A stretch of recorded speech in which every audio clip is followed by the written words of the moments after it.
कुछ लोग जानकर करते हैं, कुछ लोगों से अनजाने में। हमारे गृहस्थ धर्म में पंच यज्ञ का प्रावधान है, ये आप सब जानती हैं, सब जानते हैं। एक आहुति होती है, सब 5 आहुति दी जाती हैं। अब आपने जैसे पुराने जमाने में कंडे लकड़ी जो डाली जाती थी, तो उसमें कीड़े मकोड़े होते क्या नहीं होते हैं, उसमें मच्छर होते नहीं होते हैं, तो वो जो पाप न लगे इसके लिए यज्ञ किए जाते हैं। तो जब आप गैस जलाती हैं तो क्या उस समय हवा में कीड़े नहीं होते? जब आप झाड़ू लगाती हैं तो क्या वहां पर मच्छर नहीं होते, मक्खी नहीं होती, चींटे नहीं होते, चींटी नहीं होती? तो वो अपराध आप अगर कहें कि नहीं मैं तो अपराध नहीं करूंगी, तो वो झाड़ू नहीं लगेगा घर में, मैं नहीं करने दूंगी, तो भाई झाड़ू लगा पाएगी? बिना उसके रहा नहीं जा सकता। अगर हम उनको नहीं मारेंगे तो वो हमें नहीं रहने देंगे, और उनको मारेंगे तो कोई न कोई अपराध हमसे बनेगा ही बनेगा। इसलिए कुछ कर्म ऐसे होते हैं जो कि करने ही पड़ते हैं।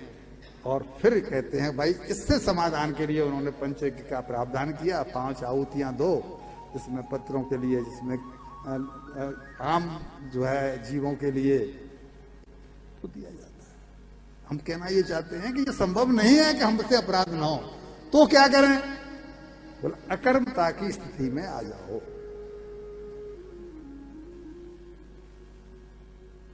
कर्म जब तक नहीं छूटेंगे तब तक संभव ये। मैंने जो आपको चकले बेलन का और लोही का जो उदाहरण दिया है वो उसका शॉर्ट में इसलिए कहा है। तो अब जब धुंधकारी की आदतों से बाकी मृत्यु हो गई तो गोकर्ण जी भी तीर्थ यात्रा पर निकल गए। क्यों? क्योंकि जैसा होगा संग वैसा चढ़ेगा। मैं इसके साथ रहूंगा तो मेरा असर इस पर नहीं आएगा, बल्कि इसका असर मुझ पे ही आ सकता है, क्योंकि दुष्ट संग नहीं दे विधाता, ताते भलो नरक को बासा। एक बार को भले ही नरक में रह लो, लेकिन किसी गलत आदमी की संगत मत करो, क्योंकि गलत आदमी संगत न से बच पाना बहुत मुश्किल है। शास्त्र स्पष्ट कहता है यदि सत्संग नृतो करते रहेंगे तो भविष्य यानी भविष्य सुधर जाए। यदि सत्संग नृतो भविष्य यदि दुर्जन संसर्गे पतिष्यसि पतन होकर ही रहेगा, पतन को कोई रोक। अब बताएं, जरा जवाब दो मेरी बात का। फिर भी कर्री चोट है कि जब हम घर में रहते हैं तो कहां सत्संग मिल रहा है?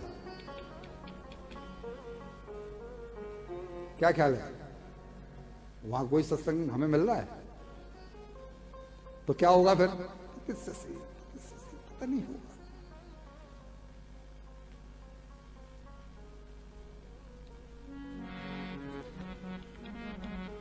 इधर घर खाली हुआ,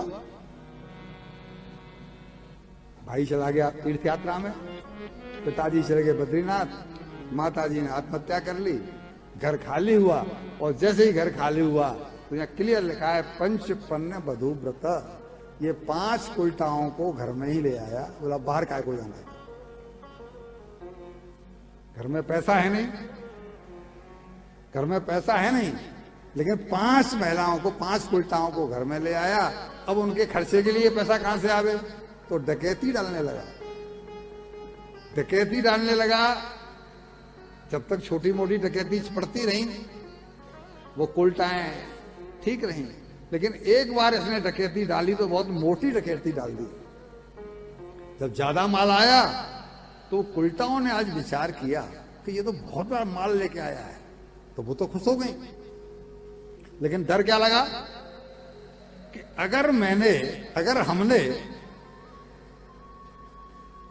ये ज्यादा पैसे का लालच कर लिया तो ये निश्चित है कि इस डकैती की जांच होगी।